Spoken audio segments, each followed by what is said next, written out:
दोस्तों आज हम कहानी सुनने वाले हैं बबली बाउंसर की। कहानी शुरू होती है दिल्ली 2019 से। रात का समय है। एक लड़का एक लड़की को मारने की कोशिश कर रहा है। वो उसकी गर्दन को जोर से पकड़ा हुआ है, पर लड़की भी हार नहीं मानती। वो अपने आप को छुड़ाती है और पलटकर उस लड़के को मारने लगती है और बहुत बुरे तरीके से मारती है। वहाँ एक और लड़का होता है। लड़की उसे भी मारती है। एक लड़का कहता है यार रोको इसे, दूसरा कहता है यार इसने तो मेरी टांग ही तोड़ डाली। इसके बाद वो लड़की कार का गेट खोलती है, पर तभी एक लड़का पीछे से उसके सर पर हेलमेट से वार करता है और वो बेहोश हो जाती है। दोस्तों ये थी हमारी बबली बाउंसर। अब बबली बाउंसर कैसे बनी ये जानने के लिए हम इस कहानी में 6 महीने पीछे जाते हैं, जहां हम एक गांव में पहुंचते हैं जिस गांव को बाउंसरों का गांव कहा जाता है, जहां सभी लोग अपना बॉडी बनाने में लगे हुए हैं, वो भी पहलवानों वाली, क्योंकि बॉडी बनाकर ही इन्हें दिल्ली के नाइट क्लब में जॉब लग सकती है, वो भी बाउंसर की। इसके बाद हम बबली को देखते हैं जो खेतों में साइकिल लेकर अपने दोस्त पिंकी के साथ आ रही है। तो वो देखती है कि 2 लड़के खटिया पर बैठकर वहाँ से गुजर रहे औरतों पर कमेंट कर रहे हैं। बबली उन लोगों के पास जाती है और उन्हें अच्छा सबक सिखाती है, दोनों को पेड़ से बांध देती है। इसके बाद वो जिस रास्ते से जा रही थी वहाँ कुछ लोग कसरत कर रहे थे। उसमें से एक लड़का बबली को आते हुए देखकर अपने दोस्त को कहता है भाई थोड़ा वजन और बढ़ाओ।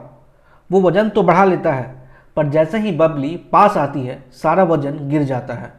उसे देखकर बबली बोलती है कुक्कू उतना ही वजन उठाना चाहिए जितना कि तुम उठा सकते हो, नहीं तो कमर टेढ़ी हो जाएगी। बबली हंसती है और आगे बढ़ जाती है। इसके बाद वो घर पहुंचती है। सबसे पहले तो अपने भैंसों को चारा डालती है और उनसे बातें भी करती है। ये देखकर बबली की माँ गुस्सा करने लगती है। वो उसे कहती है कि तुम्हारे बापू आने वाले हैं, जल्दी से रोटी बना लो। इसके बाद बबली जाती है और सभी के लिए रोटी बनाती है। उसके बापू के आने के बाद बबली उन्हें खाना निकाल कर देती है कि तभी उसकी दोस्त एक मिठाई का डब्बा लेके आती है और कहती है कि उसे दिल्ली में जॉब लग गई। ये सुनकर बबली की माँ उसे ताना मारती है कि तेरी तो जॉब लग गई, पता नहीं ये क्या करेगी। उसकी माँ बबली की शादी को लेकर बहुत टेंशन में थी और ये भी कि ये खाना बहुत खाती है, बिल्कुल पहलवानों जैसे। पर उसके बापू हमेशा उसको सपोर्ट करते हैं कि पहलवान की बेटी है तो पहलवान जैसा ही खाएगी। फिर दोनों दोस्त छत पर बैठकर खाना भी खाते हैं और अपने पुराने स्कूल के दिनों को याद करते हैं, जहाँ उसकी एक मैम हुआ करती थी जिसे ये लोग ढोल कह के बुलाते थे, जो बबली को उसके खाने और पढ़ाई को लेकर बहुत सुनाती थी। बबली 10th पास नहीं कर पाई और उसके दोस्त आगे निकल गए। इसके बाद हम एक शादी के फंक्शन में कुक्कू को देखते हैं जो पूरा बन ठन कर आया है ताकि बबली को इम्प्रेस कर सके। बबली भी अपने दोस्त के साथ आती है। उसकी दोस्त उसे बोलती है कि थोड़ा लिपस्टिक लगा ले, थोड़ा बाल खोल ले, पर बबली कहती है कि ये सब मुझे अच्छा नहीं लगता। तभी वो वहाँ अपनी मैडम को देखती है जिसे ये लोग ढोल बुलाती थी, जो किसी लड़के के साथ वहाँ आई थी। ये दोनों अपनी मैम को टोकती है और बात करती है। तो वो उन्हें बताती है कि उनके साथ जो लड़का है वो उनका बेटा है विराज, जो लंदन से पढ़ाई करने के बाद दिल्ली में एक बड़ी कंपनी में जॉब कर रहा है। वो बबली को ताना भी मारती है कि जो लोग पढ़ाई लिखाई में ध्यान देते हैं वो कुछ अच्छा करते हैं। ये कहकर वो वहाँ से जाने लगती है। बबली फिर धीरे से उसे ढोल कहती है। इस पर विराज ये सुन लेता है। बबली को लगा कि शायद ये कुछ बोलेगा, पर उसने बात को हंसी में टाल दी। फिर ये सभी शादी में नाचने गाने लगे। बबली की नज़र बार बार विराज पर जा रही थी। वो उसे पसंद करने लगी थी। वो उसे सोशल मीडिया पर फॉलो करने लगी और दिन रात उसके बारे में सोचने लगी। विराज इन सब बातों से अनजान था। इसके बाद पिंकी यानी बबली की दोस्त दिल्ली जाने वाली थी। वो बबली को बोलती है कि तू भी मेरे साथ दिल्ली चल, पर वो कहती है कि नहीं, उसे बस शादी करनी है, वो भी विराज से। वो उसे बस स्टॉप में छोड़कर वापस आ रही थी तो उसने देखा कि विराज गैरेज के पास खड़ा है। वो पूरा खुश हो जाती है। वो जाकर उससे बात करती है तो पता चलता है कि अभी 2-3 घंटे लगेंगे अपनी गाड़ी बनाने के। बबली उसे कहती है कि चलो कहीं चाय या लस्सी पी के आते हैं। विराज बोला ठीक है। इसके बाद ये दोनों एक ढाबे पर जाते हैं। दोनों एक दूसरे से बात करते हैं। तब बबली को यह पता चलता है कि विराज को इंडिपेंडेंट लड़कियां ज़्यादा पसंद है, जो अच्छा जॉब करे और फिर शादी करे। उसकी बात सुनकर बबली भी कहती है कि मैं भी पहले दिल्ली जाकर जॉब करना चाहती हूँ और फिर शादी करूँगी। विराज कहता है ठीक है, जब दिल्ली आओ तो मुझे कॉल करना। बबली कहती है उसके पास तो उसका नंबर ही नहीं है। फिर विराज उसे अपना नंबर देता है। इसके बाद बबली अपने घर पर जाती है। घर जाकर देखती है तो मम्मी बहुत खुश है। वो उसे दूध में बादाम डालकर पिला रही है। वो कहती है कि क्या बात है, आज बहुत प्यार आ रहा है। तो उसका भाई बोलता है कि उसे देखने के लिए लड़का आने वाला है। ये कहती है कि उसे अभी शादी नहीं करनी है, पहले तो वो दिल्ली जाकर जॉब करेगी 1 साल, उसके बाद ही शादी करेगी। पर उसके बापू कहते हैं कि तुम्हें जॉब करने की क्या ज़रूरत है, लड़का अच्छा है, एक बार मिल लो। बबली उन्हें मना नहीं कर पाती। अगले दिन जब लड़का आता है और दोनों अकेले में बात करते हैं तो बबली अपने नाक में उंगली डालकर उसी हाथ से खाने लगती है। ये देखकर लड़का वहाँ से भाग जाता है। अब उसके मम्मी पापा परेशान कि ऐसा क्या हुआ कि लड़का बिना खाए ही भाग गया। पर पंडित जी कहते हैं कोई बात नहीं, एक और लड़का है जिसकी कुंडली बबली से मिलती है। उसकी अपनी केमिस्ट की दुकान है। सभी को लगा चलो ठीक है, बबली भी मान जाती है। अगले दिन बबली उस दुकान में जाती है। पहले तो वो 2-3 दवा मांगती है और फिर ये कहती है कि 2 कॉन्डोम भी दे देना। लड़का पूछता है कौन सा? वो कहती है जो तुम्हें ठीक लगे। लड़का कहता है कि मेरी शादी नहीं हुई है। लड़की कहती है मेरी भी नहीं हुई है। इसके अगले ही दिन लड़का बबली के घर जाता है रिश्ते के लिए। उसे नहीं पता था कि ये वही लड़की है, पर जैसे ही वो बबली को देखता है उसे याद आ जाता है। वो तुरंत अपने फैमिली के साथ वहाँ से निकल जाता है। अब इसके मम्मी पापा फिर परेशान कि अब क्या हो गया। इसके बाद हम दिल्ली के पब को देखते हैं जहाँ कुकू काम करता है, जहाँ सभी लोग पी रहे हैं, नाच रहे हैं और काफ़ी अच्छा माहौल है कि तभी वहाँ एक लेडी कस्टमर जिसका नाम डॉली चड्डा था, वो वहाँ हंगामा कर देती है। वो भी इसलिए कि उसके ड्रिंक में आइस था। पहले तो वेटर को सुनाती है, फिर बाउंसर को और फिर मैनेजर को। फिर वो बिना बिल दिए वहाँ से चली जाती है। ये सब वो जानबूझकर करती है ताकि बिल ना देना पड़े, और वो लेडीज़ है तो कोई कुछ कह भी नहीं पाता। फिर ये सभी अपने मालिक को बताते हैं कि सर अब ये आम बात हो गई है, पहले कुछ कॉलेज की लड़कियां और अब ये डॉली चड्डा पहले हंगामा करती है और फिर बिना बिल दिए चली जाती है। पब के मालिक कहते हैं कि जग्गी पाजी आप ही बताइए कि अब क्या किया जाए। जग्गी पाजी कहते हैं सर लोहा को लोहा ही काट सकता है, इसलिए हम फीमेल बाउंसर रख लेते हैं जो इन जैसों को हैंडल कर सके। सभी इस बात पर एग्री हो जाते हैं। इसके बाद हम कुकू को देखते हैं जो अपने कसरत में बिजी है। उसका दोस्त उसे आकर बताता है कि भाई तू कसरत ही करता रह जाएगा, इधर बबली की शादी किसी और से हो जाएगी, उसके रिश्ते पर रिश्ते आ रहे हैं। ये बात सुनने के बाद कुकू अपने घर वालों को लेकर बबली के घर उससे रिश्ते की बात करने चला जाता है। ये जानकर सभी लोग बहुत खुश हो जाते हैं और वो रेडी भी हो जाते हैं। अब बबली के लिए प्रॉब्लम थी कि वो कुकू को कैसे मना करे। वो उसे बचपन से देख रहा है, मगर प्यार तो वो विराज से करती थी, पर सबके सामने वो मना नहीं कर सकती। वो मान जाती है। अगले दिन वो कुकू के पास जाती है। पहले तो वो उससे बहुत प्यार से बात करती है और फिर उसे कन्विंस करती है कि वो पहले 1 साल जॉब करना चाहती है और फिर शादी। कुकू कहता है कि तुमने तो 10th भी नहीं किया है। बबली कहती है तुमने तो 12th भी नहीं किया है, मैं भी तुम्हारे जैसा ही कोई काम कर लूँगी। तब कुकू अपने पब के बारे में बताता है जहाँ लेडी बाउंसर चाहिए था। वो कहती है ठीक है। फिर ये दोनों जाकर माँ और पापा को मनाते हैं कि इसे जॉब करने की परमिशन दे दे। काफ़ी सोचने के बाद वो दोनों भी मान जाते हैं। बबली अपने पापा से वचन लेती है कि अगर उसका सिलेक्शन हो जाता है तो वो 1 साल तक उसे शादी के लिए परेशान नहीं करेंगे। उसके फादर कहते हैं ठीक है। इसके बाद बबली इंटरव्यू के लिए जाती है जहां उसकी मुलाकात होती है बॉबी दीदी से, जो लड़कियों को बाउंसर बनने की ट्रेनिंग देने वाली थी। बॉबी दीदी बिल्कुल कड़क टीचर। बबली उनके सामने थोड़ा ज़्यादा बोल गई, वो ये कि वो एक पहलवान की बेटी है। फिर क्या था, उन्हें गुस्सा आ गया। उसके बाद वो बबली को डिप्स मारने के लिए बोलती है। बबली मारना शुरू करती है। सारे लोग गिनते गिनते थक जाते हैं पर वो रुकती नहीं। अंत में जाकर उसे मानना पड़ता है कि वो सही में एक पहलवान की बेटी है। इसके बाद इन सब की ट्रेनिंग शुरू होती है। बबली ट्रेनिंग से काफ़ी खुश थी। वो कुकू के साथ जाती, ट्रेनिंग करती और आती। फिर एक दिन ट्रेनिंग ख़त्म हो गई और पब में इसकी ड्यूटी लग गई। बबली विराज को फ़ोन करती है और बताती है कि वो दिल्ली में है। वो उसे मिलना चाहती थी। विराज ने संडे लंच के लिए उसे बोल दिया। अब उसके सामने प्रॉब्लम ये थे कि कुकू हमेशा उसके साथ रहता है। वो पिंकी से बात करती है कि वो कैसे मिले, कुछ समझ नहीं आ रहा है। दोनों ने मिलकर एक तरकीब निकाली। पिंकी अपने घर में कंप्लेन करती है कि बबली अगर ऐसे ड्रेस पहनकर गाड़ी में बैठकर शहर जाएगी तो बाकी लड़कियां भी उस जैसा बनने की कोशिश करेगी। अब ये बात खुद सरपंच बबली के फादर को बोलते हैं कि वो या तो बबली की नौकरी छुड़ा दे या उसकी शादी कुकू से कर दे, नहीं तो उसे दिल्ली भेज दे। यहाँ रहकर वो ये सब नहीं कर सकती। तो फाइनली ये डिसाइड होता है कि बबली अब दिल्ली में रहेगी पिंकी के साथ। ये उसके लिए काफ़ी अच्छा न्यूज़ था, क्योंकि अब वो बेरोक टोक विराज से मिल सकती थी।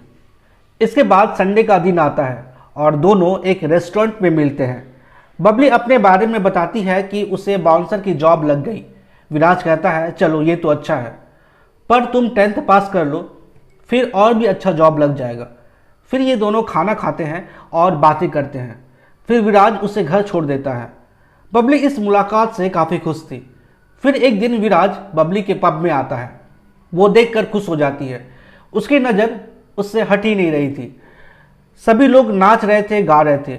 उसके दोस्त भी नोटिस करते हैं कि बबली बार बार उसे ही देख रही थी। तभी एक लड़की बाहर हंगामा करने लगती है। बबली जाकर उसे कार में बैठाती है और जब अंदर आकर देखती है तो विराज वहाँ नहीं था। वो उसे खोजने लगती है। वो उसे पार्किंग में मिलता है। ये कहती है कि तुम्हें कम से कम बोल के तो जाना चाहिए था। फिर विराज अपने दोस्तों से मिलाता है और ये पता चलता है कि विराज का बर्थडे भी है, जिसके लिए उसने पार्टी रखी है।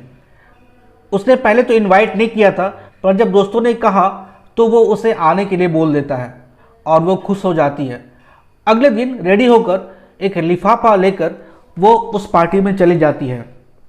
काफ़ी लोग थे वहाँ। वो जाकर विराज से मिलती है और वो लिफाफा देती है। विराज कहता है कि अब ये सब कौन देता है। ये कहती है अपने पसंद से कुछ खरीद लेना। फिर ये विराज के दोस्तों से भी मिलती है जो उसे शैंपेन पिला देते हैं। पहले एक पैक पीती है, फिर दूसरा, और फिर वो पूरा बॉटल उठा लेती है। बबली बहुत खुश थी। उसकी नज़र विराज से हट ही नहीं रही थी। मस्ती में नाच रही थी, गा रही थी। फिर धीरे धीरे पार्टी ख़त्म हो जाती है और सभी लोग चले जाते हैं, पर बबली वहीं थी। विराज उसके पास जाता है और कहता है कि बहुत रात हो गई है, अब तुम्हें जाना चाहिए।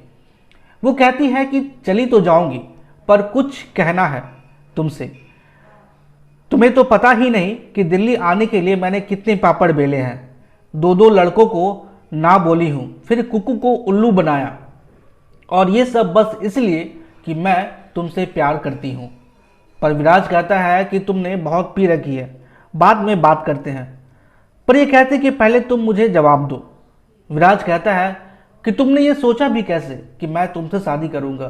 भैंस की तरह खाती हो, डकार लेती हो, इंग्लिश नहीं बोलने आता है।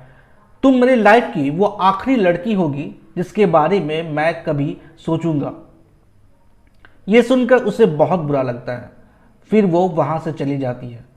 बबली परेशान होकर बस स्टॉप पर बैठी हुई थी और जो हुआ उसके बारे में सोच रही थी कि तभी दो लड़के आकर उसे छेड़ने लगते हैं। पहले तो वो उसे समझाती है, पर ये दोनों नहीं मानते। फिर ये उन दोनों की अच्छे से धुलाई कर देती है और तभी वहाँ पुलिस भी आ जाती है और सभी को पकड़ करके ले जाती है। अगले दिन बबली के बापू और कुकू पुलिस स्टेशन आते हैं और किसी तरह से पुलिस को समझाकर वो उसे वहाँ से निकाल लेते हैं।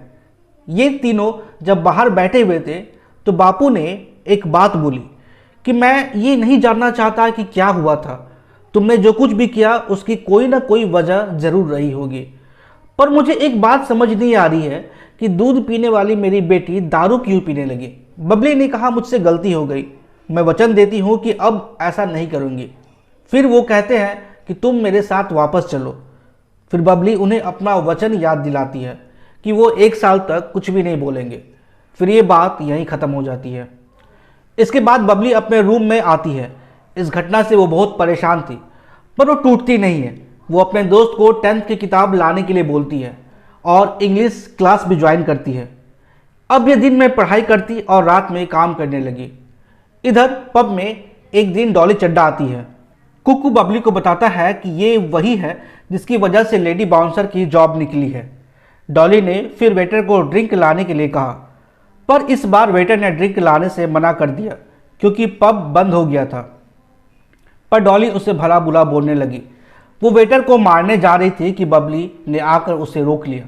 डॉली उसे भी धमकाने लगती है, पर बबली ने कहा कि आप जो कुछ भी कर लो, पर आज आपको बिल देकर जाना पड़ेगा। बबली के तेवर देखकर ये डर जाती है और सारा बिल पे कर देती है। ये देखकर जितने भी लोग थे वो खुश हो जाते हैं। फ्रेंडशिप डे के दिन बबली और कुकू एक साथ थे। कुकू बहुत खुश था क्योंकि बबली उसके साथ थी। बबली ने कुकू से कहा कि तू मेरा सबसे अच्छा दोस्त है, तूने हमेशा मेरा साथ दिया है, पर मैं तुमसे प्यार नहीं करती। उसने अपने और विराज की सारी कहानी उसे बताई और ये भी कि किसी को पसंद करना और नहीं करना अपने हाथ में नहीं है।